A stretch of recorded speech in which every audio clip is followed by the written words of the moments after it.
अरे भाई भाई सिम निकलवा लो, जोंग की सिम।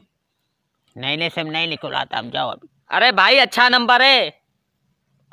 अच्छा हो या काला हो या बुरा हो, हमको कोई लेना देना नहीं, जाओ, इबादत का टाइम है हमारा। अरे फ्री दे रहा हूँ, हफ्ते वाला पैकेज भी लगा हुआ है। ओ हमारा सर में पहले दर्द है, सर फटा जा रहा है, जाओ इधर से। सिम निकलवा वरना खोपड़ी फोड़ दूंगा तेरा। नहीं सीधे जल्दी से। ये ले। अंगूठा मार इधर। हाँ ठीक है, हो गया। बकाया सामान निकाल जल्दी से,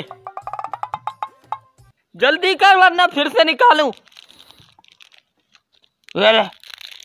हाँ ठीक है, अभी जाए अब। ये क्या है हाथ में? ये तस्बीह है। तस्बीह है? अच्छा ये मुझे दो। वो भैंस पे इबादत करता है हम। क्यों, मैं इबादत नहीं कर सकता? टोपी उतार के दे मुझे। वो भाई नमाज पढ़ता है, हम पागल है क्या तुम? क्यों, मैं मुसलमान नहीं हूं, नमाज नहीं पढ़ूंगा?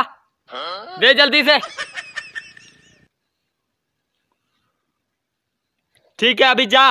बैगन सिम तो दे दे हमको। ये ले सिम, बिल्कुल फ्री है, हफ्ते वाला पैकेज लगा हुआ है, जा मौज कर। जा अभी।